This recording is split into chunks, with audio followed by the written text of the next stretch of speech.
I showed you. I got him. I got him. Big that. Come on, heal you. Kill him, Help buddy. him. You get him? I have EQ soon. Dead. I can get Lulu. Need to slow Spear him? gets up. Spear gets up. I got him. Hey! Kill Gragas. But Yeah, I do not have baby. health to do dragon. I do not have health to do dragon.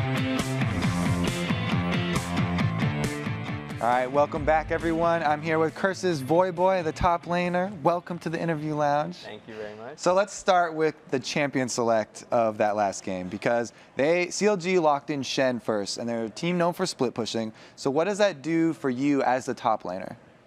We knew that CLG valued Shen a lot. It's also a pick that we've had a lot of success with, and we've also seen a lot of bans towards us. So we knew that was probably a plausible first pick for them. We respected the ability to split push, but we also just felt like if we just pick a champion that can cancel us all, apply pressure on the Shen, and make good plays elsewhere on the map, then we could come out ahead. And I guess that's pretty much what we did. So your last pick, Zach, was basically tailored to fight Shen. More or less. It was also a good pick for our team comp. But yeah, Zach can deal with Shen pretty well. So did you guys look proactively for that 2 versus 2 situation in bottom and 1 versus 1 up top?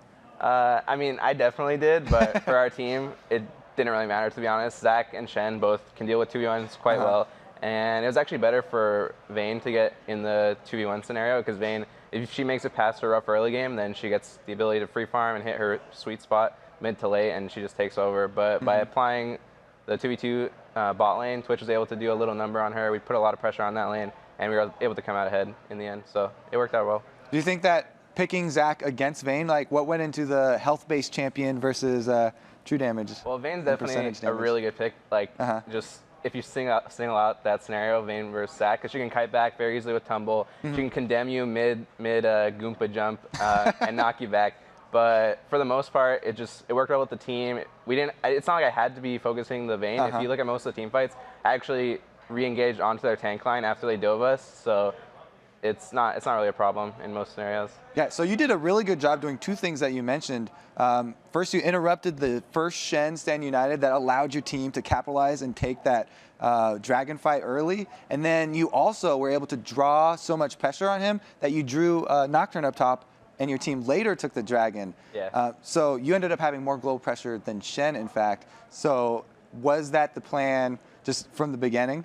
Not necessarily. I mean, I think I went out on a few trades that definitely went in my favor, and it got to the point where I would have kill potential on Shen, and Nocturne had to come hold the lane. Otherwise, I'd just dive him and take the turret. And when I recognized that, I was like, all right, we can take the free dragon on the second dragon, because Nocturne was there for a good minute and a half or something, and they both had to recall at the same time. So that got us dragon. We were able to keep pressuring across the map, and that just extended our lead by a healthy amount. All right, so late game against CLG, what do you guys do specifically for that team that's so well known for split pushing? I mean, I don't really know, to be honest. That game was very flawless, I think, on our part, because all the lanes held their own. We won. We got a huge advantage off the first dragon fight, and after that, it's one thing to split push when you're ahead, but when you're behind, it's much, much harder, because when you're ahead and all your lanes are applying pressure, then when you split push, it becomes basically this immovable object. Well, we have to send someone to deal with him, but we also have to have everyone dealing with their team who's ahead of us. But when we're ahead, basically split pushing sort of becomes a non-factor. They actually got a bot turret off of Vayne and Nocturne splitting bot, but we were just all right, just force mid, try to make a play. We're just gonna ignore that for now, and it worked out well. So you guys seem to have CLG pretty well down now. This is the second time in a row that you've beat them. Have you started looking towards playoffs and towards international teams yet? I mean, we definitely watch. We're very excited for playoffs. We think we have a good shot going in. We had a rocky start, but we're right now in the middle of the pack in the NA LCS, and we think we can do quite well. We've been watching the Korean scene, OGN. We've been trying to study from analyze their gameplay, and just draw some little things here and there. So I think we're definitely looking towards the international scene come playoffs. I really hope we qualify for Worlds and do well. Have you guys integrated any EU things, having Edward on the team now? Yeah, I mean, definitely. We draw input from anywhere we can. Edward gives a lot of valuable insight, and we try to make use of that whenever possible. So at what point do you actually start specifically planning to play the international teams, and do you stop looking so much at North American ones? I think once we qualify, if we qualify for Worlds and we see who we're actually playing, then we'll look like, okay, we're playing XX and X, this is what they play. Just basically as if we're playing any other team, but that's way far in the future. There's like literally no reason to worry about that right now. All right, well, congratulations on your win today. Thank you, you. Voyboy. We've got plenty of more games for you. Next is going to be TSM versus Vulcan. We're going to send it back over to Jat and Quickshot at the desk. Thank you, Kobe. It is time for our 5th match of the day, and as he mentioned, it is going to be Team Solo Mid versus Vulcan. And this is the 3rd meeting between these teams this summer, and they currently stand at 1 win apiece against each other. Yeah, even though Vulcan has struggled against TSM, ManCloud and crew believe that the pressure is on Team Solo Mid coming into this matchup. I think TSM has more on the line than us. They definitely have to prove themselves. They know that they really should be at the top. We haven't had much trouble against Vulcan. The only time we lost to them was when we ran a Annie's Zinzao comp. Didn't work out too well. I don't think we're gonna run it again, so hopefully we do better this time. They may be in a slump, but they still are like a very strong opponent, so we definitely can't look down on them. It's great to hear, especially like she's saying, it didn't work out that well. Yeah, maybe next time. Could have Probably used not. harsher words. You know, like he did talk about, after TSM crushed Vulcan back in week 1, they decided it was time to try something new. They broke out their comp. It was unprecedented, and it didn't really work. Yeah, the Annie Jinzhao bot lane was the first we'd seen of its kind in the history of the NA LCS. Then they also ran Reginald on Zillion for his first time in Season 3, but that went bad from the very first fight, where they lost 4 members in a failed rescue mission of Reginald, and then Vulcan rolled to a 24-minute victory. We don't get to see those types of compositions very often, but if you're running without an AD carry and you're doing that fighter-filled composition with a Zillion, if you fall behind early, there is no coming back. At least with the win earlier today, TSM was able to get their record back to .500 after taking down Dignitas, because they were sitting below it for a little while. Yeah, TSM was able to take First Blood, First Tower, and First Dragon, on their way to that 9th win of the summer, and 3rd win in last 4 games for those guys. So it was a big win for them early. And now TSM does look to continue climbing back towards the top of the standings against the 2nd place Vulcan. ManCloud and his team came away with a win in their first match of the day against Coast. Yeah, they use that Ashe-Zyra duo lane that Cloud9 has kind of popularized here in North America. Then they also had global control with it for Twisted Fate and Shen. That was all about initiation and teamfight control. It was actually a little bit counter to what most Vulcan team comps have been lately, but they're trying to adapt just like everyone else, because even though they're alone in 2nd place and wanting to move forward, they're not afraid to try the new things. It's now or never. You have to learn to do everything. And, you know, before we initiate the champion select, we have to take a look at the lineups once more. On the blue side, it is going to be Team Solo Mid, and it's the names everybody knows. Reginald, Odd One, Dyrus, Wild Turtle, and Xpecial. And on the red side, it is Vulcan with Psycho Sid, X-Smithy, ManCloud in mid, Zuna on AD carry, and Bloodwater on support. As a complete aside, I'm stoked to see Zuna back with his Mohawk. He's been letting it slide the last few weeks. I haven't been very impressed. It looks really good when he actually gels it up and pulls it into the full Mohawk, because not only does he have the intimidating yell, now he looks intimidating too. It's a scaring figure to be dealing with. He's a loud boy. He's a loud boy indeed. Both of these teams have won their respective matches earlier today. They're going to look to see if they can go 2-0 for the day. They will both be playing one more game tomorrow. And this is an important matchup considering the history, considering that TSM stomped Vulcan, then Vulcan stomped TSM. It could be another stompy game. It's kind of been like this ever since the end of the spring split as well. They're very one-sided games that these guys tend to play with each other. I feel like they might play each other. I just got a feeling for some reason they're going to play each other close this time, because it's the 2nd game of the day for both of these guys. And I feel like with the way teams are settled into a lot of these LCS games, aside from Super Weeks, they play 1 game a day, and then they play the next day. Yep. And when you stack 2 games in a day for both these teams, they're maybe playing slightly more standard for their 2nd matchup. Yeah, it's a different mindset. And it was something, you know, we talked to Odd One earlier, and he was saying how they were planning for this game after their previous game. They were going to talk about it, see how things went, discuss if they want to change anything. And, you know, for TSM, it's very important to actually try to secure a win here. If they do, it'll be the first time that they have a winning record since week 2, which feels like an eternity ago. It's so long. And we thought they ramped up slowly in the spring split. They're ramping up even slower in this split. I don't think they're technically, statistically eliminated from first place, but it's getting pretty close. When you have Cloud9 at 16-2, and then 7 games back, we would have TSM at 9-9 in 3rd place. They expect to finish first. We were running the numbers a little bit, and yeah, I don't think it's impossible, but it would mean that Highly Cloud9 have to unlikely. lose something like 8 games back to back to back to back or something like that. So we'll see if they can make something magical happen. TSM are on the blue side. They have first pick, first ban as we load up into Champion Select. 15 seconds on the clock.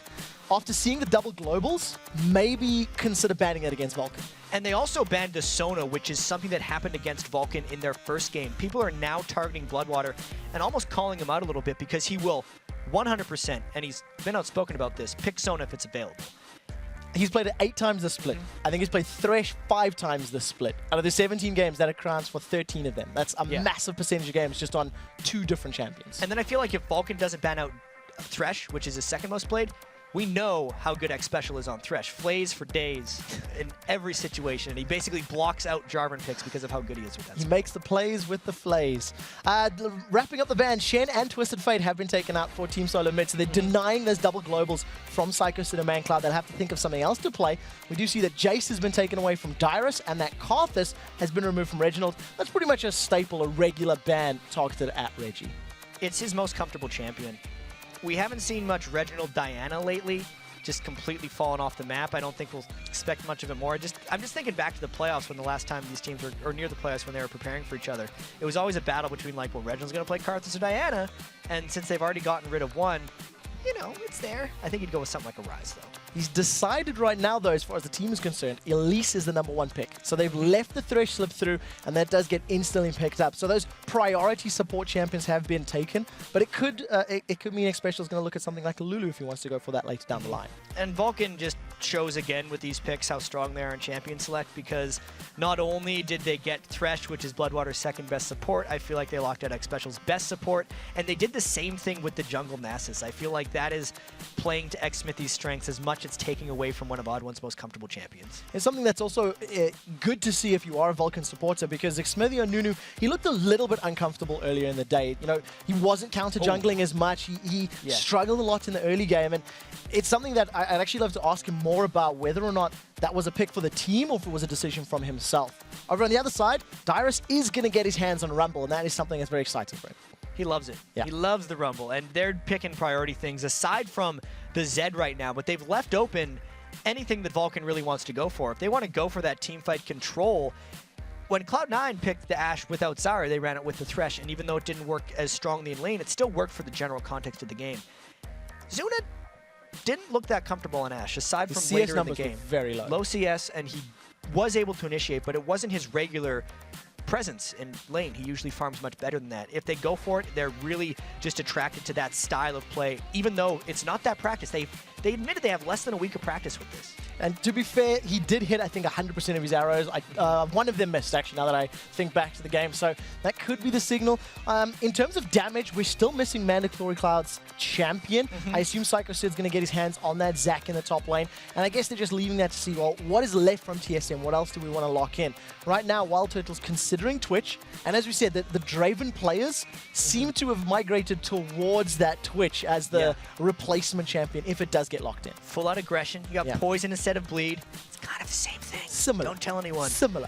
But yeah, they go for the Lulu as well because they want to have that aggressive AD carry with the protection.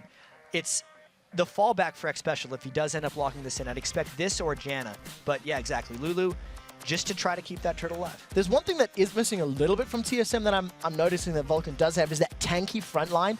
Yeah, you are going to build Elise a little tanky. Yeah, you are going to build Rumble a little tanky, but they're not a Nasus or a Zac. They're not going to have that same beefy damage sponginess, as I think Riff was calling it earlier today. So it is a little scary, but on the flip side, Vulcan's lacking a little bit on damage right now. And the trick for TSM when they run this Rumble team comp is going to be keeping people in the equalizer. When we see Balls play his legendary Rumble, you look at the team compositions they run that with, and it's tons of lockdown. It's usually Ashe, Zyra, but then even more on top of that to keep people in the equalizer for the full duration. TSM doesn't necessarily have that. They have some slows and one single target stun coming from Elise, so it makes the positioning of the equalizer much more potent, and it actually draws the damage that TSM has to throw to other people on the team, because they can't just utility keep people in Rumble Ult to kill everyone. They got to do other things. And one of the things that also is going to play into Vulcan's favor a little bit is the fact that Zed, probably going to be picked up by Reginald, he's going to be only refocused 1 or 2 targets. It's going to be difficult to insta-burst a Zac, difficult to insta-burst the Nasus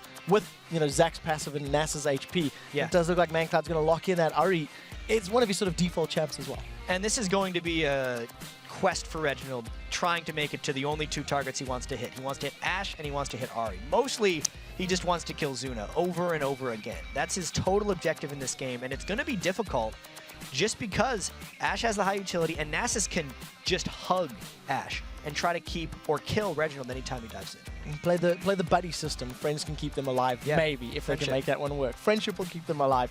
It's going to be interesting to see where these lanes match up, as we do see both of these teams locked in. It's champions that we see actually both teams playing very often. It's very comfortable picks, I think, for both of these squads. And I imagine the laning phase in the early game is going to be very impactful for both teams. And we saw that TSM had talked about moving away from the messed up strategies, Annie Jinzhao, and just going back to the things that they are comfortable with. Because when TSM finds their groove, they really shrink their champion pool throughout history and just play the things that they're very practiced with. It reduces the variance in their team comps and allows them to play their game. Yeah, if they can just get that intrinsic, just that natural level of play. You're not thinking, you don't have to be told what to do. It happens naturally in game. We are loading up at the moment, and the man that's going to be looking to disrupt that is going to be ManCloud. Sitting at 104 kills for the split right now. It's the first place position, and he's picked a champion that can burst and destroy people. ManCloud. It's the ManCloud show for Vulcan right now. The star, really, of Vulcan, if you think about the way they play their game. He's going up against Reginald, who, if you get Reginald going down, you usually take down the entirety of TSM. Yeah, it's something that we've heard a lot of teams talking about as you see the teams on your screen being pulled in-game. On the blue side, it is Team Solo mid. Last time as we're going into this matchup, and Vulcan on the red side. And we'll see if we're going to have any low-level engagements. Nijak, he caught out a little bit in the previous game and caught us by surprise as well. We're going to be a little bit more on our toes for this one, if anything happens. Well, that was a little bit crazy in the last game. In this situation, the odd one would have to skill up his stun, or Bloodwater would have to land a very long-range death sentence. And it's actually something that's caught TSM members out before, is that death sentence, which is why that ward is going to pay some huge returns to TSM for seeing everybody on Vulcan aside from Nasus walk through. They're going to be well aware that there's only 4 members of Vulcan in their jungle. Vulcan are going to do this, very aggressive invade as far as wards are concerned. Get the vision down, and we actually tend to see them backing away relatively often. Right now, though, Vulcan trying to push themselves towards this mid lane, it looks like. Maybe even just trying to keep themselves in a position where they can jump on anybody if members of TSM, overextend. Yeah, trying the sneak attack, but unfortunately TSM is not to be fooled, and they had to just go back to that ward and just decide to recall on it. This gives 100% knowledge to everyone on TSM, and it's going to allow them to make a play if they get a little bit aggressive here. So 30 seconds on the clock before we see those, big neutral camps spawning, and it doesn't look like Team Solo Mid are grouping too tiny. They're actually stuck 3 of their members on this tri-bush. They're pinging on the red buff, and they're going to consider a steal here. Well, because Vulcan recalled so soon, it would have given Vulcan some time to come back into their own jungle, but once again, because of how much vision that one TSM ward provided them, it kind of told them Vulcan never had time to patrol their own red buff, which is why TSM feels safe stealing it. Such a great play. So we see that's probably going to be donated. That's actually given to Wild Turtle, a level 1 red buff. Not only denying that from Xmithy, it's also going to give him so much more pressure and ability to take control of that top lane against Psycho Sid, along with his poison tick and the red buff tick. And we may see immediate 3v1 lanes in this game, which could mean some very quick towers, unlike that COG game. Nasus, in my opinion, is the best 3v1 jungle laner in the game. Just Spirit Fire plus Wither means not only are the waves dead, the enemy can't attack anything back. So they do manage to get this wave pushed out very quickly. Smithy's going to carry on getting down to this tower. Going to try to use that Siphoning Strike to put some damage down. They actually exhaust Dyrus up. They managed to get in with a death sentence. Bloodwater has not taken turret aggro yet. Smithy forced to flash away. First blood gets given to Dyrus. Oh, he's going to flash away. The Ignite's ticking. That's a double kill for Dyrus, and he survives. That was very unexpected. I feel like Dyrus was saying, why are these guys diving me? They didn't prep a thing. Zuna had not harassed Dyrus down before that dive, and then Zuna was actually the first one to take turret aggro instead of a tank who can sit and disengage. Normally a support would take that and then kind of walk away.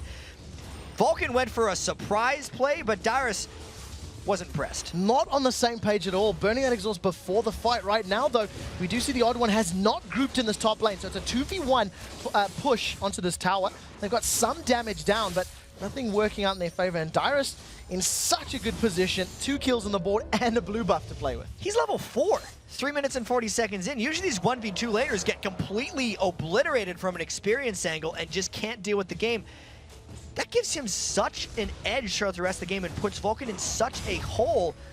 Not only did Elise not even have to participate in a 3v1 fest, Dyrus got the equivalent of a perfect gank from Odd1, even though it wasn't there. That was incredible. The red buff was stolen by Wild Turtle. Blue buff was secured by Dyrus, and that means Xmithy now needs to return to that jungle with 6 CS on the board, a death to his name, and no buff to work with. He has nothing to his name. It's going to put him significantly further behind his opposite number, the Odd One, who has now grouped up with Dyrus in this bottom lane. And it actually looks like they're going to go for a 2-1-2 setup, trying to keep Zuna and Bloodwarming a little bit more controlled. Maybe they'll try to turn the tables here, since they do have a level advantage hugely over Zuna and Bloodwater. Levels 4 and 4 against levels 3 and now 3. It would be a rather risky turret dive, but boy, would that be a way to get a stranglehold on this game. We don't have Ignite available just yet. The Odd One using that Smite to continue taking out minions in this lane, just get it up to the tower even quicker.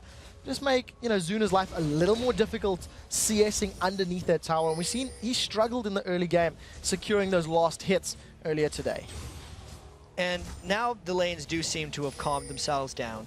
As you said, it's a 2v2 on the sides, and then it's now about this ManCloud versus Reginald lane in the middle a little bit, until either like a Thresh Lantern lands or something really crazy happens in one of these lanes. Right now, Psychosid continues taking a lot of damage from Wild Turtle in Special.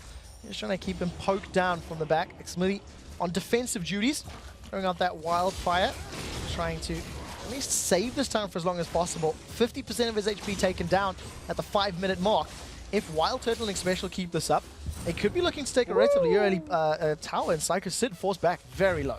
Yeah, he would still have his passive, but you don't want to be messing around with that in those 2v2 lanes.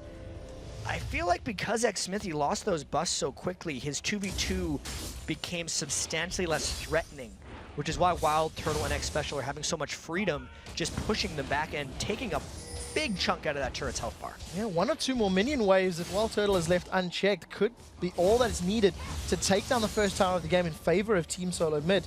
Right now, Vulcan find themselves 1,300 gold behind, doing their best to CS and keep themselves relevant. A lot of damage being put down onto Reginald thanks to that charm being led by ManCloud. And Dyrus very close to hitting 6, ahead of his duo lane opponents. Yeah, that is a dangerous situation for Zuna and Bloodwater. If Odd One comes even close for a gank once level 6 hits, knowing the flash is still down from Zuna, this could be Dyrus turning around something. Dyrus is not going to get 6 on this wave though, so Vulcan has a little bit of safety, but they need to be very cautious about where they go next. You just mentioned the Odd One. He's very close by as well. Double golems, he's just busy sitting trying to secure those as quickly as possible. He's on level 5 as well. As you see Dyrus overheating. A couple more minions is going to be all that it takes to unlock the power of that equalizer. And I think as far as top lane is in NA is concerned, Dyrus, Rumble has been one of the champions. Igniter is down. We do see the Lantern gets clicked. Ashe gets away to safety. Barrier is still available if they need that one. Odd One is trying to get in range, but I don't think it's going to be enough as Dyrus overheats with the Flame Splitter. Bloodwater was one step ahead there. He actually left Zuna slightly exposed, only so he would be far enough away to get that max range Lantern. And I have to say that baited Dyrus into going, because these whole last minute or two, he's been thinking about that level 6, knowing that with good memory of when Balls got the double kill on him and the Odd One, saying, I'm going to do the same thing to these guys. And Vulcan just saw the play a minute beforehand and countered it. Great preparation from Bloodwater, planning ahead. And also the fact that Zuna maybe wouldn't be too opposed to actually going back and spending some money. Still has not done so. His opposite number, Wild Turtle, has already picked himself up a BF sword and returned to that top lane. And with that extra attack damage, that top lane tower is not going to last very long. Blue buff is respawned here on the side of Vulcan, and the Odd One is there on cue to steal that one away with 0 contestation from Vulcan. Yep. This game's going to be so difficult for Vulcan based off of what happened with Dyrus in the bottom lane. It's taken itself to the rest of the map. Just that one isolated play that happened so quickly, because that's why the Odd One was able to go in and steal. It's honestly why Wild Turtle has been able to farm up this BF sword, because there's no danger to him up in this top lane. knowing that Xmithy's been sitting up there without buffs the entire game, it's just opening so many doors for the rest of TSM. And as we're looking at this top lane and how easy it's been for Wild Turtling Special to farm, Reginald's joined this party. He's going to throw himself in with a clone. The Shadow Death Mark is going to down. He's going to pop. Ignite carries on ticking. One more tick's not going to be enough.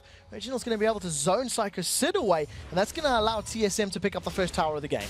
Yeah, and Odd One is actually burning the ultimate of ManCloud because he recognized there wasn't enough mana on ManCloud to take him out. So, once again, everything on the map is going very well for TSM. Every single individual decision working in favor. Equalizer is down, the box goes up, Flamespit is ticking away, and through the exhaust it's not going to be enough damage. Dyrus is about to get his cooldowns, gets stunned in place thanks to the Enchanted Crystal Arrow. Now he's going to get his Scrap Shield up, decides against chasing, even though he has a flash available. At least he's taken on 2 people by himself, which is just opening so many doors for the rest of TSM.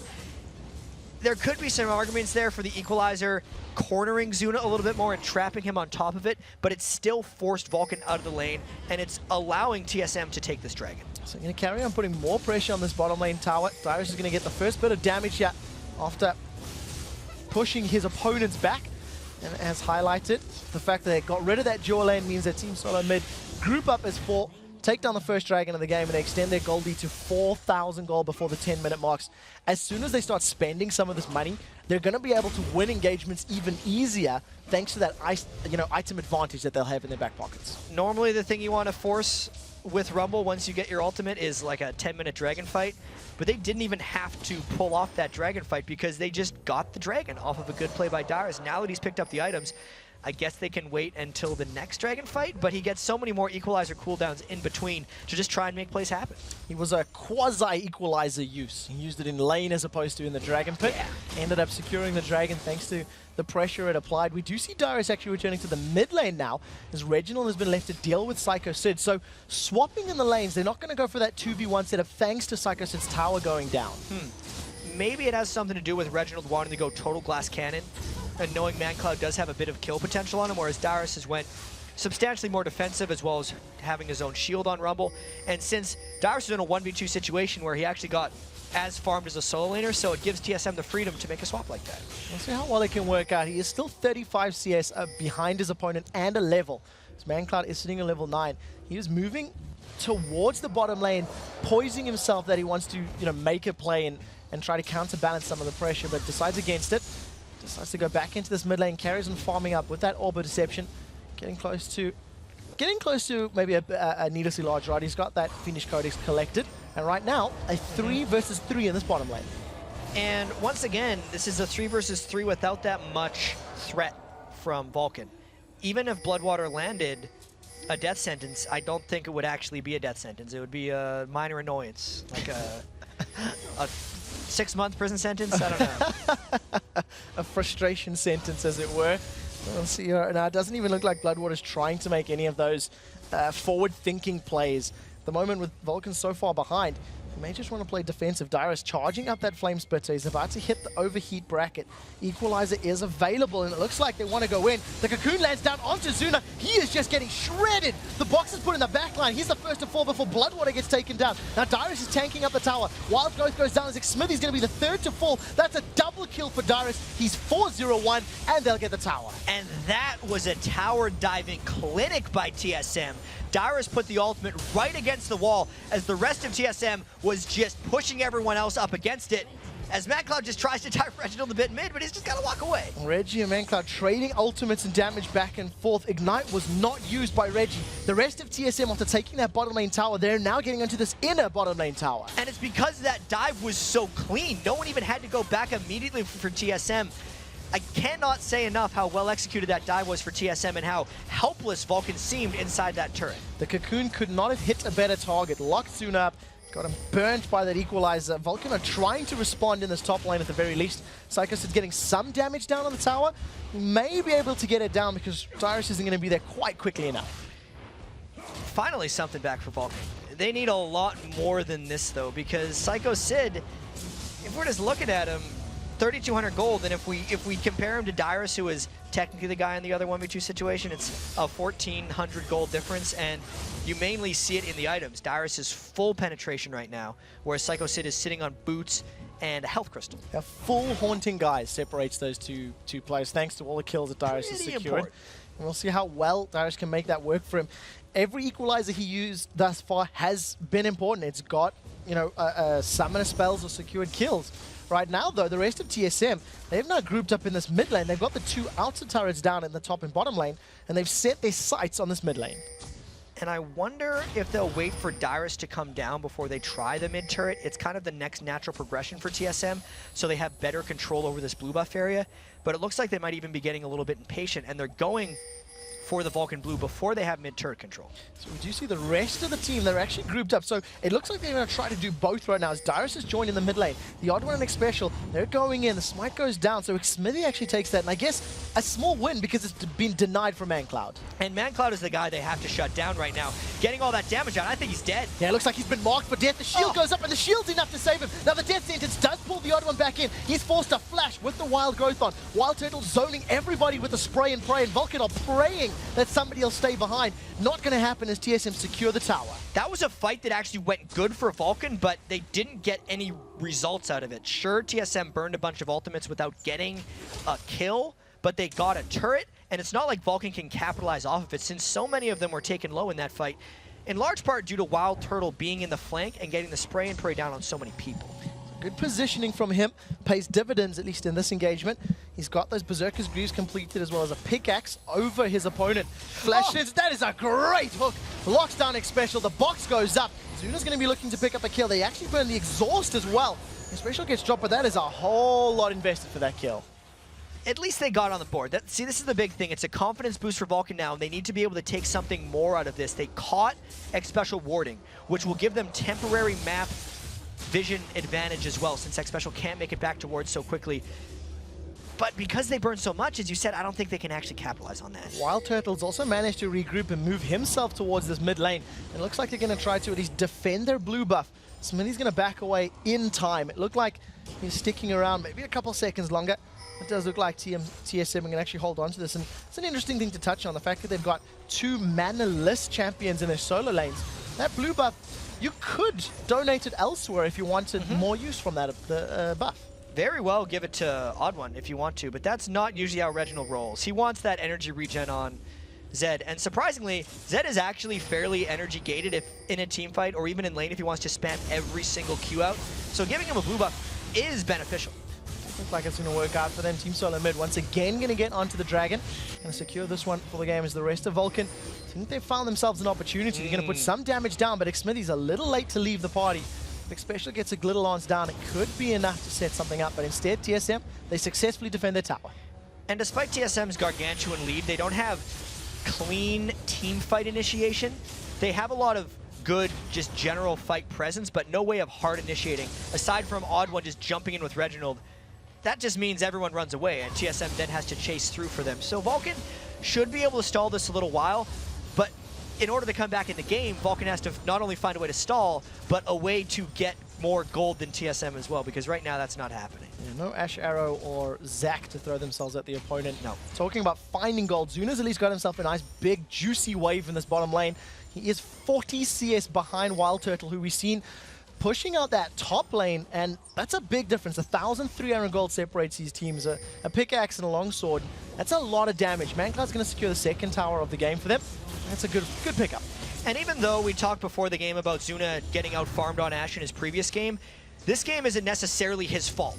Because, as we see there, Zuna's getting harassed by a lot of outside factors. Not only was it Reginald Zed right there, but before Dyrus's tower dive where they 4-manned that base, and Wild Turtle hasn't been under any of the same pressures. When you look at the Vulcan team, he is one of the threats to deal with, Ashe and the Ahri, and I guess if you can shut down one of them, it's only beneficial for Team Solo Mid. Seems to be doing it successfully thus far. We do see that Wild Turtle, thanks to all of that farm he's been able to accrue, he's completed his Infinity Edge. He's actually even got himself a mana potion there, so really wants to spam those expunges as much as possible. I like mana potions on AD carries, especially when you have a small lead in the lane. It just can occasionally leave you around for that last little second. You pop before a fight just to make sure you have enough. So Bloodwater lands the death sentence, but it just ends up being a frustration sentence and nobody engages on it. Psycho Sid, however, decides to slingshot himself into the fight. Gets the flash out of Reginald at the very least, so trading at least a cooldown in that regard. Well played there by Vulcan. I'm going to have to wait for that to come back up.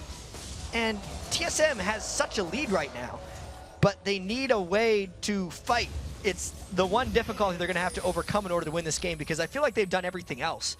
They've gotten the huge gold lead, they can win 1v1s, they can split push, but can they actually get a clean initiation onto a turret where they can take down inhibitor turrets and get aces? We'll find out. They've got their opponents push their inner turrets, so if they do find that window of opportunity, it will result in them. Exactly. And TSM, a team that not afraid to jump in. Wild Turtle, with his Infinity Edge, he's thinking about picking this fight. Psycho Sid's at 50% HP. He's going to get the expunge down in just a second. Spray and Pray's out. That's going to pop him into Cell Division in just a second. He's flashed forward for this one. Got a little bit more auto attacks. The Ash Arrow comes out. That's going to stun Wild Turtle in tower range. Now, is Psycho Sid going to be able to get back up? Expunge may not be enough. He is going to actually drop him before the Lantern can come out. Zuna should be able to close this kill out. Volley, is it available? Not going to be enough. Wild Turtle survives. That is a sneaky rat. That was very fun right there. I gotta say, the Ash Arrow first, there's a lot about that play, but they decide to fight here. ManCloud has found out the odd one, trading damage back and forth, throws down the death by a grasp, then the siphoning strike goes down as the odd one's going to be the first to fall. Second kill of the game, now he starts eating all of that damage from the equalizer. Xmithy flashes over, Deathmark goes down, that's going to be a dead Nasus. Going to try at least trace ManCloud away, instead steal that blue buff. So, I really want to talk about that Twitch play, because I feel like that was the most important thing that has just happened recently.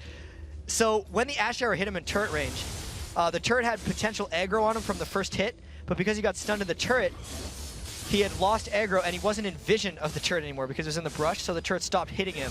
But it was also a really long-range stun because Zuna had fired it from so far away.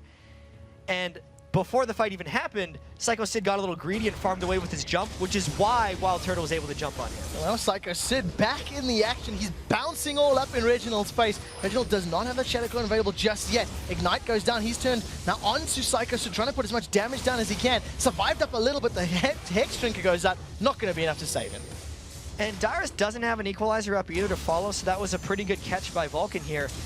Yes, the game is out of hand right now, but it doesn't mean Vulcan can't bring it back. Vulcan was the victim of one of the largest comebacks of the LCS here. They know that these types of games can turn around, especially when one team has team fight control and the other one doesn't. Vulcan has the Ashe initiation on top of the Zac and Ahri, who can all just kind of go in and make a fight happen, where TSM is not afforded the same luxury, so there is still that risk that TSM can't find the fights and that Vulcan can come back. The Ash Arrows and finding the picks is what allowed Cloud9 to get back in the victory against Vulcan. And right now, Vulcan have found 2 picks to get themselves back into this matchup, at least in the mid lane and that bottom lane. They've been struggling a little bit as far as map presence and control goes, and I think all of the vision wards that they've got down, just trying to deny their opponent's sight, is going to be very key for Vulcan actually making those opportunities happen. If you know where your opponents are, you can throw out those long-range arrows and stick to somebody for long enough to pick up a kill. And we can see that TSM's definitely slowed down in the past 5 minutes or so. They're trying those skirmish fights, but Vulcan had turned some of them around, and I think it does have to do a little bit with that pink ward control of their own jungle. A, being able to just make sure Wild Turtle hasn't snuck past any wards, and B, just getting the side-to-side movement down because they know TSM hasn't grouped up very well in fights. The danger that's going to happen, though, is if Vulcan actually goes for this dragon that is spawning soon, ManCloud got a little antsy, going for this dragon, that's going to give the team fight positioning that TSM needs. Timing off just by a couple of seconds, and what a difference that makes to the play. Vulcan had stacked up. They wanted to go for that objective. When they realized it wasn't spawning yet, they immediately backed away. They weren't going to hang around. They weren't going to keep themselves in a bad position. So at least Vulcan knows what's up right now. They're not jumping into a dragon fight against Dyrus's Leandri's Torment Rumble at this point, but they are still waiting in the wings with their pink wards, hoping to catch 1 or 2 people out, like we say a pick. Zuna's been very accurate with those Enchanted Crystal arrows today. Second matchup, and he's got some great long distance from downtown type of arrows. If he can make those stick, it can work in their favor. Wild Turtle playing very sneaky once again, running around the map, stealthed up, and basically Team Stalemate, they're just trying to find a way to ambush their opponents, find a way to actually burst someone down and then take an objective, because there is no Enchanted Crystal Arrow for them to work with. Yeah, and let's be honest, TSM is in complete control of this game. It's just a matter of how do they make it count, and they're still figuring that out. It's not like if TSM doesn't figure it out, they automatically lose, because they are still so much stronger than Vulcan. But the chance is there that TSM will make a mistake while trying to figure this out. And we'll see how well they execute this, tower control move, especially against caught out by the death sentence. Bloodwater actually does eat a cocoon for his troubles. Nobody from TSM is diving in yet. It's 5 members of TSM on this inner bottom lane turret. And they're just going to be able to brute force their way in. Vulcan not comfortable picking a fight. I think that's how TSM's going to do it, is they're just going to brute force those turrets again and again until they get to the inhibitors and maybe just start Vulcan out. It's up to Vulcan to stop that from happening. Right now, TSM have positioned themselves in this mid lane, and they're trying to exert their dominance over this lane now. The moment I say that, they all back away. I'm just going to slow the game down. I guess when you've got a 7,500 gold lead, you don't want to throw it away, staying somewhere when you're not welcome. And TSM is staying grouped up as well, which is diminishing the possibility of Zuna landing that snipe dash arrow and then getting one person without defense. Because even if Vulcan was able to get that kind of odd man team fight if they kill someone right away, I think the gold lead for TSM is substantial enough that TSM could still win that post-death 4v5, which means sticking together for TSM is just even more valuable. Especially the amount of damage threats they have on their team is definitely going to play in their favor. And talking about all the damage they've got, look at the item difference between these two teams.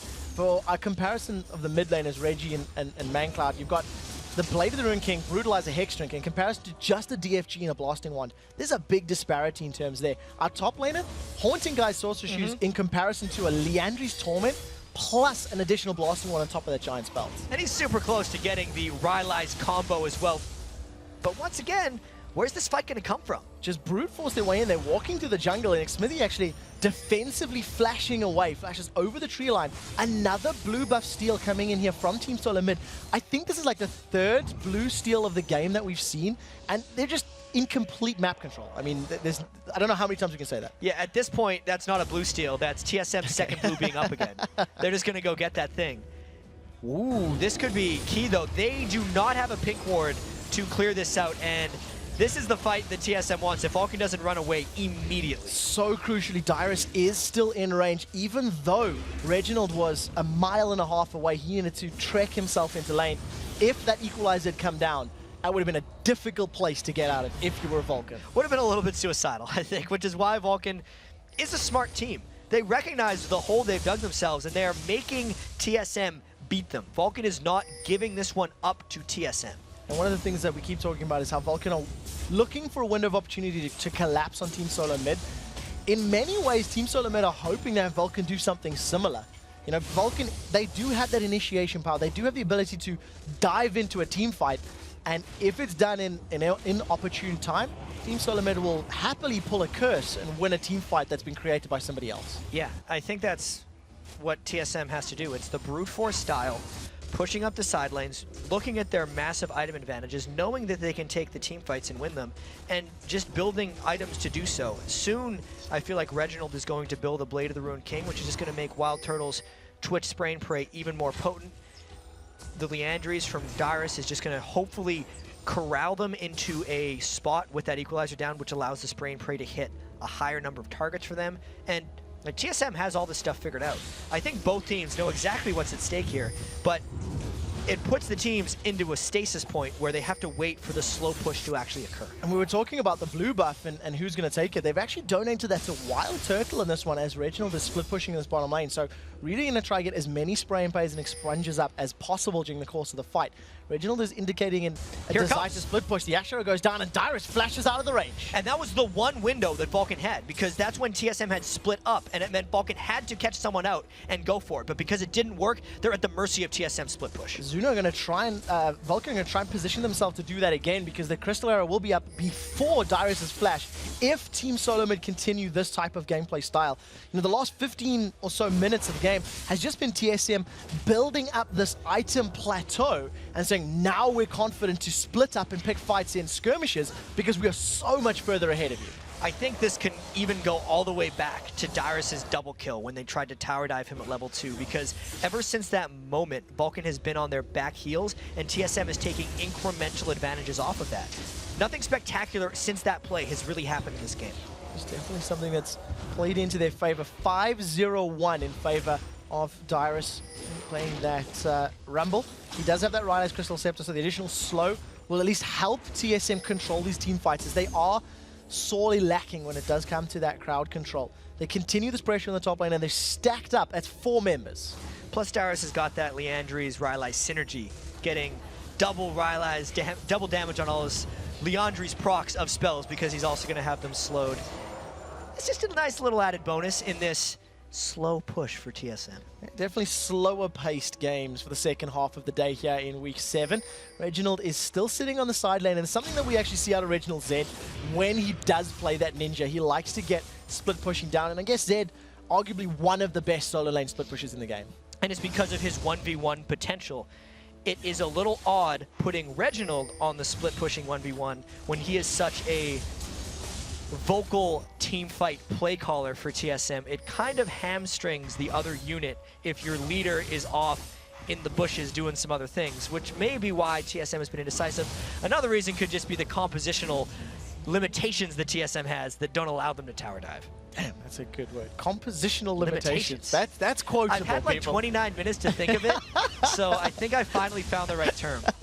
The one thing that we do notice for Team Solo Mid is their carries are all sitting above 1,000 gold. Wild Turtle has 2,000 gold to spend right now, and I guess he could be saving up to maybe 2,300, get that last Whisper in there. They're just farming themselves into an even better position, and it's something that TSM, they're not under pressure. They don't need to make a play happen. They don't need to dive in. The one thing that they do run the risk of is giving Vulcan enough time for them to get back in this game. Yeah, I don't even know if that the point's going to happen. I think the way Vulcan gets back in this game is getting one of those fights. I think if time just goes on forever, eventually those little chip shots that TSM takes from turrets from time to time is just going to break down Vulcan's defenses. It's the unfortunate truth of this game for Vulcan, and they are playing it smart, but it doesn't look like they're trying to come back. It does look like they're unsure of how to come back. Maybe another way of thinking about it. In Vulcan's game earlier today, they had very good control with their Ashe, their Zyra, their Shin, and their Twisted Fate, but it sort of stalled. The game sort of slowed down to an extensive pace, and it took them a long time to figure out how do we make it work, and what they decided to do was split push the bottom lane with Shen and Twisted Fate, and the rest of the team pushing Baron. So Vulcan had the ability to make a decision. Yeah. It's just when and how. And this is the thing for TSM. Now that they have Last Whisper on Wild Turtle, Reggie decided to, I think he's going for Last Whisper instead of Black Cleaver as well, but that could just be for his solo expeditions out in the top lane here. And TSM's either going to be going for a Baron at some point, or they're just going to continue to start Vulcan out. I'm not really sure what their plan is. So on the other side, let's take a look at some of Vulcan's itemization. As we see, the Baron has actually been started here, poked, and they take out the ward. We'll see if they're going to carry this one on. It does look like they are doing this. This is the first bold move from TSM in a while. Reggie's gone toe-to-toe with Psycho Sid, forced him backwards. Deathmark was used as the rest of Vulcan are now going to try and contest this one. And yeah, Hawkshot goes out, reveals the vision. TSM back away, even though Baron's at 2,500 HP. It shows you how cautious TSM is, because the only way that gets stolen is if Xmithy flashes over the wall and outsmites the odd one, which is a distinct possibility, which is why they pulled off. But that is a low percentage smite steal, and they just decided not to take the chance because they know Reginald is going to draw 2 people off. The Ashe Arrow hits! Reginald's locked down, Ignite goes out, and he's dropped. But it does give the opportunity for Baron to get started. And this could still be the same type of flash steal. Now that they have the pink ward in, it gives them temporary vision, and he could go for it. He's got to guess, though. Baron, 1,000 HP. Is he going to go for Equalizer? Goes down. Oh my God, he got it. Steals it. He gets the Baron. X-Special's dropped so incredibly low as Mancloud is going to pick up a kill. The Lantern pulls Xmithy out to safety. They've stolen Baron. They've got a kill. That's a second kill of the engagement as now the odd one tries to shut down Xmithy. He life steals through it. Oh, no. Oh my word. That is an ace for Vulcan, and ladies and gentlemen, game on! That is the longest I've seen Zuna yell during and after a team fight. Can you believe it? We said Vulcan kind of knew what they were doing the whole time. It just didn't look like it, but holy crap, is that a way to come back into it? They get the split push kill on a Reginald, then everybody collapses. They get the flash Baron steal and the ace afterwards. Xmithy unkilled. He was dropped down to the skin of his teeth as far as health bars were concerned. He life-stealed out the last attack from the odd one. The first inhibitor of the game falls, and it's Vulcan taking down Team Solo's mid's inhibitor. You hit that desk pretty hard after that fight. That was unreal. You shook the monitors a little bit. That was unreal. I've never seen that. A team that's that far down, they played it perfectly. That was what Vulcan has been waiting for, and it's the danger that TSM was under since they weren't decidedly mobbing and split pushing, because remember, we talked about the way Vulcan wants to come back in this game, and it's finding odd man fights. Obviously, Baron steals always get you back in, but if TSM kind of stays grouped, Vulcan doesn't have those options. So that's why we didn't see Vulcan doing anything for 15 or so minutes, because TSM never exposed themselves. As soon as TSM tried to make that move with Reginald, Reginald exposed himself. And when he died there, Zuna got the arrow, he was down. And remember how much we talk about TSM or even Reginald not being with the main squad to make that decision making. They decided to just go for the 4v3 Baron, risking the smite steal. That in itself is a dangerous call for TSM who are in that position. And once again, Vulcan had the superior decision making. They got obviously lucky a little bit with the steal, but all of that leading up to it was just brilliant strategic play by Vulcan, waiting for TSM to overcommit. And it does look like that was exactly what happened. Right now, Vulcan are going to stack up. We do see in the mid lane, Bloodwater gets dropped, actually. That's a 1v1 where Reginald took him out, maybe just a little bit out of position trying to ward up. The 5th tower of the game does fall for Vulcan, at least taking down TSM in that bottom lane. And Smithy's just going to carry on this pressure. He's picked himself up a Giant's belt thanks to that last fight. Psycho Sid, he's wearing 2 pants because he's got 2 pairs of belts on. And Zuna, he's also got a lot of items collected thanks to all that gold. Yeah, they got so much from that fight. Like, not only was the Baron a huge gold for themselves, all the shutdown kills that they got from everyone else on TSM just catapults them back into this game. The kills are even. The turrets are actually 1 up for Vulcan, and they are now only 3,500 gold down. And we know how much more control Vulcan has over these team fights, so they get to pick and choose exactly how the rest of this game goes down. Team Solo mid also have to defend against those super minions in the middle lane. We'll see how well they can contain that. Right now, Vulcan have stacked up. The Ash Arrow goes down. That is a dead special, thanks to a special delivery Ash Arrow. They're going to pick up their 6th tower of the game. That means Vulcan are now within touching distance as far as gold is concerned. And wisely, they're going to back away and take Dragon to make this even closer. This is the return of Ash to competitive play, it really seems like. Over these past few weeks, just the utility that these teams are exploiting with Ash here is unanswered by TSM. There's nothing TSM does back to that as long as they're trying to split push, or as long as Vulcan has Baron, or even just pink ward control. Look at all those pink wards that Vulcan had in the jungle there, setting up that Ash kill. Xpecial had no idea. There was nothing he could do about that kill, but Vulcan capitalized once again. And that's something that Vulcan have been doing all game long, even on the defensive for those 20-25 minutes where TSM had full map control. They were still pink warding their jungle. They were still keeping the vision up and doing the best they can to have all the information to work with. And thanks to that, Vulcan have now grouped up in this bottom lane. 5 members plus super minions pushing in the mid lane. We'll see how long they try to siege up this tower. Yeah, well, the Baron is gone for Vulcan right now, so they would have to be very careful about this. I feel like they're going to peel back a little bit because, yes, Vulcan can pick fights they want. I don't think they want the 5v5 fights because, like we've seen in that Curse game, TSM's defense here is all about if Vulcan overcommits onto them. And that's exactly what Vulcan would be in danger of doing if they try to fight on this turret. Zuna is trying to get in range to auto attack, has not actually landed a single auto attack on that tower, throwing out the volleys just to try and keep TSM at bay, keep them on the back foot. And right now the minion wave has been shredded. Super minions are in the base now of TSM, so at some point someone has to go deal with it, and that's the go switch. Yeah, exactly. There's a chance as well that Zuna and ManCloud can chain their crowd control with even Bloodwater, whether it's Charm to Arrow to Death Sentence, or any combination of the 3. If they land that on a Dyrus, or a Reginald, or a Wild Turtle, it might be grounds for Vulcan to go. Shirelia's Reverie comes in, the Cocoon lands onto Xmithy, not the best target. They pull the odd one backwards as he repels up into the air. Now Reggie is dived all the way back to the backline. He has managed to take down Zuna, which is so crucial. Xmithy still alive, eats yet another Cocoon as Sid stomps down onto Dyrus's Rumble, loses his life in reply. That's Xmithy down. They traded 2 for 2 thus far, but Wild Turtle's still alive. He's going to be able to get dropped now by Bloodwater. That's a 1 for everybody's dying right now. Super Minion's still up. In the background, the odd one, he just bailed on that fight. He was nowhere to be seen. He's going to squash Psycho Sid. They end up trading 4 for 4 in a very messy team fight. If anything, this tells us how close this game has become. Odd One might play some cleanup here and chase down the Odd One, but holy crap, has this gotten close. Bloodwater is going to get dropped as the Spider carries on chasing. It's just a matter of time before he drops him down. Remember that, and Oracles will stay alive as it is 3.9. It's going to persist through death in this patch. And You know, Vulcan showing some weakness. I wonder what it does finally get dropped as the odd one secures the delayed ace. Well, that was TSM's somewhat successful force there, but it was honestly because Vulcan decided to stay in the fight. Reginald was able to close onto Zuna at the start of that fight, and that took a lot of the oomph out of the extended team fight from Vulcan in the long run. Now that Zuna has the QSS, he won't get assassinated by Reginald quite as quickly. He'll be able to cleanse off that death mark. But that is exactly the type of fight that Vulcan kind of wants to avoid, because they didn't get to pick that fight. That was the first fight this entire game where TSM was actually able to decide where it happened, and it did work out for them, despite that was the fight with the smallest gold lead of the game, but because they picked it, they were able to win. We'll see if they can continue to do that. It all started thanks to the odd one landing that cocoon off the back of the special Shirelia's Reverie.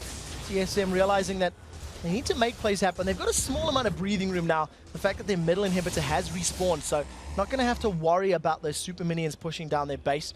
Vulcan, on the other hand, they've now just got this big target that they're aiming for, and just a matter of going, at what point do we just try and force our way in there? Yeah, and here you and me were thinking this was a slow game, which it was, but we were thinking that it might be a boring ending. It's like maybe TSM's just going to slow push and finish it off. No, that's not how this game works. At some point, Vulcan said, what is the most dramatic thing that we can do to get ourselves back into this match? Let's win a team fight. We're 10,000 gold down, steal Baron buff, and ace our opponent's team. Yeah, let's do that. Took them a little while, but they did manage to make it happen. And right now, they're in the power position. They've lost a bit of their vision on the map, but they're still looking pretty good. Yeah, Vulcan is proving how anything can happen in a Vulcan LCS game right now. TSM trying to force down the middle lane a little bit because they saw Vulcan peeled off towards the side. And this could be another situation where if TSM went really quickly, they could get a fight onto a priority target. If that cocoon landed, I think they would have went. On the other side of the coin, Bloodwater's now thinking about this one. Uses the lantern to pull Smithy in. Ooh, they got Dyrus! Ashara goes down. They've caught Dyrus out. Now we do see the dive forward. The Deathmark gets thrown onto Zuna. This is a split focus as Reginald's Guardian Angel gets popped. The Equalizer's tearing through the HP bars. The first one to fall in the fight is Reginald. Dyrus pops, gets ejected up into the air as the odd one carries on trying to put some pressure down onto the opponent's team. Smithy's the first member of Vulcan to drop. But crucially, Zuna's still alive. Wild Turtle's gone forward. Wild Turtle's still alive. Gets a double kill. Now turning to Psycho Sid. That is a triple kill. Quadra kill secured for Wild Turtle, joining the fight at the end and winning it. This could be the game for TSM. Look at the size of those death timers, and because of where TSM decided to fight that, they might push in for the rest of this base. What an amazing positional team fight for Wild Turtle, avoiding all the initiation and then point blanking multiple people of Vulcan at the end. Spraying and praying through his heart's content. Smite thrown up from the odd one. They just want to get this push down as quickly as possible. 20 seconds on the timer before Smithy is alive. The minions have now poured back into the base. The amount of damage that Wild Turtle has, they have won this game. It was their game to win. Wow. And they almost gave it away. Watching LCS games is stressful because that seemed like TSM had lost control. Then all of a sudden, they turned it back on after the Baron play and got the turnaround just right. In that final fight, now that we have a breather since that end of that game was just absurdly quick, the initiation onto the Dyrus was ill-advised because despite the Ashara landing, they did not remove him from that fight, and that's not the type of fights Vulcan wanted with that composition. Talking about the initiation and how everything went, you were saying how stressful it was for us to watch.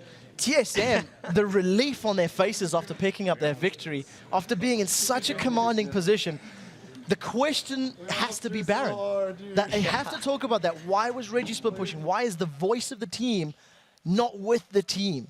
And I definitely think it's something that they're going to have to go back to the drawing board and talk about. Well, at least they came out of the day 2-0. So they're going to be much more positively themed discussions than we've seen previously from these guys. And I'd got to agree with that. The Baron call, not smooth. The ending of the game was really good response to adversity because Vulcan, despite not having a goal lead, had taken command of that game, and TSM took it away from them. Well, let's actually take a look at that game-winning team fight right at the end as Wild Turtle joins the party. Jet, break this fight down for us. So there's two things that I think we need to focus on here, and it's Dyrus not getting shut down by the Ash Arrow, getting enough damage down with the Equalizer to split the fight, and then Wild Turtle's patience. You can see he got exhausted, but Vulcan kind of forgot about him because once they took down Dyrus, Vulcan actually thought they'd won this fight. Wild Turtle got withered, and again, everyone forgot about him again. Then he goes point blank, so he can kill one and then not have to worry about moving to kill another. Actually, I think did he still have a sprain prey up at the end of that? But it was just It was the all last couple four. seconds. He put himself right in the middle of everyone, and because everyone was so low, it was just one, another, and four. Started playing a turret defense game. He just sat in the middle and just rotated, going pew, pew, pew, and tore people apart. Great play, and it's actually something that we don't associate with Wild Turtle. The patience in team fights, the control, joining a little bit late. It's something that he's been called out on in the past. Yeah, he's usually a little bit too all in, which I think worked to their benefit there because Vulcan tried for the first time to initiate a full 5-on-5 team fight, which is, in the first 41 minutes of that game, something they were told themselves never to do, and it was working until they finally decided to try, and it cost them the game. It doesn't matter if you're a fan of TSM or Vulcan, that game was stressful for everybody. So we're going to take a short break, but when we do return, TSM's Reginald will join us to talk about that extremely exciting win. Then it's time for our last match of the day, Cloud9 taking on Team Coast. North American League Championship Series. We'll be right back.